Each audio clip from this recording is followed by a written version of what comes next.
टोरेसनं 300 रुपयाचे मोजोनाइट हिरे हजारो रुपयांना विकले। मुंबईच्या अंधेरी सिप्समधून मोजोनाइट हिरे घेत असल्याची ही माहिती। आर्थिक गुन्हे शाखा पुरवठादारांना समन्स पाठवणार। मालवण पुतळा दुर्घटना प्रकरणातील शिल्पकार जयदीप आपटेला हायकोर्टाकडून जामीन मंजूर। तपास पूर्ण झाल्यानं आरोपीला कैदेत ठेवण्याची गरज नाही। कुणीही जखमी नसल्यामुळे हत्येचं कलम लागू होत नाही। कोर्टाचं महत्त्वपूर्ण निरीक्षण। परवानगीशिवाय आरे कॉलनीतील झाडे तोडू नका, सर्वोच्च न्यायालयाचे मुंबई महापालिकेच्या वृक्ष प्राधिकरणाला आदेश। झाडे तोडण्याची गरज भासल्यास प्राधिकरणाला न्यायालयात अर्ज करावा लागणार। केस गळतीच्या भीतीने शेगावातील नागरिकांनी आठवडाभरापासून अंघोळच केली नाही। प्रशासनानं शुद्ध पाण्याची व्यवस्था करण्याची मागणी। पाण्यात नायट्रेटचं प्रमाण असल्याचं अहवालातून समोर। वसई रोड विभागातील पुलाच्या तुळ्या उभारणीसाठी जानेवारी-फेब्रुवारीत दिवा कोपरदर दरम्यान वाहतूक ब्लॉक। दिवा वसई रोड दरम्यान धावणाऱ्या रेल्वे गाड्या रद्द करण्यात येणार।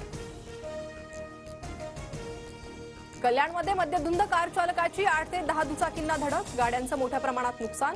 कार चालकाला पोलिसांनी ताब्यात घेतलं। पोलिसांकडून अधिकचा तपास सुरू।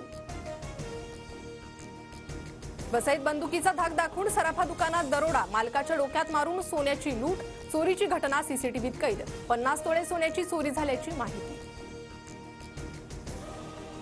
गोकुळ दूध संघाकडून म्हशीच्या दूध खरेदी दरात प्रति लिटर 2 रुपयांची वाढ। म्हशीचा दूध खरेदी दर 52 रुपयांवरून 54 रुपयांवर। जिल्ह्यासह जिल्ह्याबाहेरील उत्पादकांना फायदा होणार। महाराष्ट्र अवघ्या 10 दिवसात 5 वाघांचा मृत्यू। 2024 मध्ये वाघांच्या मृत्यूचा आलेख 50% वाढला।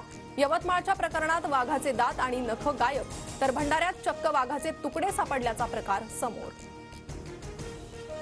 कॅलिफोर्नियातील जंगलात लागलेल्या आगीत 10 जण ठार। वळव्याने जवळपास 117 चौरस किलोमीटर इतके क्षेत्र व्यापले।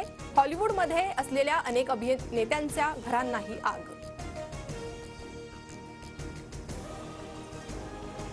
शपथविधीआधी डोनाल्ड ट्रम्प यांना मोठा दिलासा। हशमनी प्रकरणातील सर्व 34 आरोपांमधून ट्रम्प यांची निर्दोष मुक्तता। 10 दिवसांनी अमेरिकेच्या राष्ट्राध्यक्षपदाची शपथ घेणार। अडल्ट स्टारसोबत संबंध ठेवल्याचा होता ठपका।